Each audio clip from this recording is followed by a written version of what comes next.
صحابه دې چرتم نه وي تابعین دې چرتم نه وي دا تابعین دي چې د امام صاحب مذهب په مانځ کې څو د ابوبکر مذهب په مانځ کې څو د عمر صاحب په مذهب کې بڅټم خلکو منځ کاو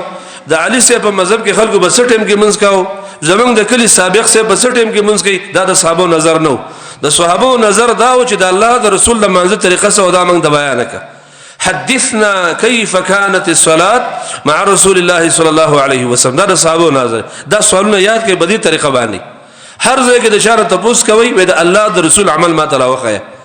دي کې د محمد رسول الله څه عمل او موږ چې په کم کس باندې ایمان راوړل دي او د کم کس نوم چې په کلمه کې د لا اله الا الله محمد رسول الله د کم کس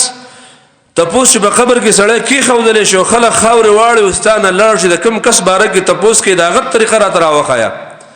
او د حشر په میدان کې چې کم کس تا سفارش کې دا غت طریقه را ترا وخیا او مړ چې په قبر کې خودلې کېږي بسم الله وعلى ملة رسول الله دا غت طریقه را ترا وخیا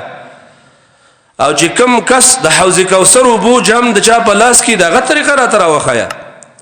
دا اسانه خبره ده کنه د صحابو کې دا مزاج ورونو چې ما ته داغه چا طریقه راوخه چې څوک محمد صلی الله علیه و دغه مانځه طریقه سره او کوم د خبره تاسو د خبره چې د خپل مليانو په جمعهتونو کې وکي شرط ما ته قران کې راوخه یا د حدیث رسول الله کې یا د صحابو راوخه تا ته وې ته چې د وابیانو سره ناشته غیر مقلدین سره ناشته چې تر برغندو جمعه ته تل دغه ملاسره تعلق جوړ شوی دی یا در پلاني مولوی صاحب خاله تل دغه ملاسره تعلق جوړ شوی ته څنګه دا خبره کې زما د خوانه بچ کېګا دا عام خلکو نظر دسه ده د تابعین او د تبع تابعین نظر داو چې مونږ ته په دې عمل کې د محمد رسول الله طریقه راوخه د الله د نبی طریقه د مانځ سوا دا د صحابه نظر زمارون د خپل سوالونو جوړول پکاره چې بده تاسو پوه شئ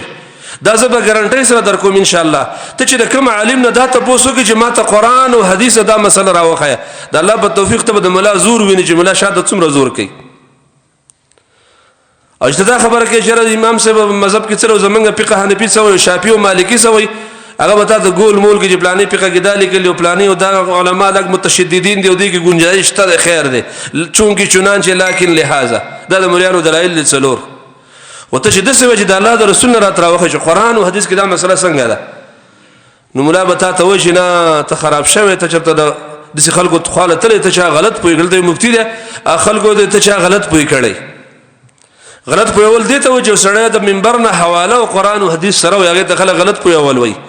او یو سره د خوبونو قصې کوي یا د مړو قصې کوي یا د ژوندو قصې کوي یا کرامات الاولیاء بیانې یا د پیرانو د صوفیانو قصې په منبر باندې بیانې یا پلانې مولا او امام صاحب ماول دغه ژوندې پلانې جمعات کې روانو دا قصې بیانې د تخلق سر خوځي سبحان الله والحمد لله لا نتخلق خوشالي زمارو د دین د سپکم نه جلسه به پرمټه مولیان زما بشان دا واړه واړه طالبان بیانې او هر څه چې بیان کوي بالکل ټیک ده زمنګ دین هر خبره په حواله ده هر خبره دغه سند څخه د الله په توفیق سره کتاب او سنت زمنګ دین د چکم د اسمان نه نازل شوه ده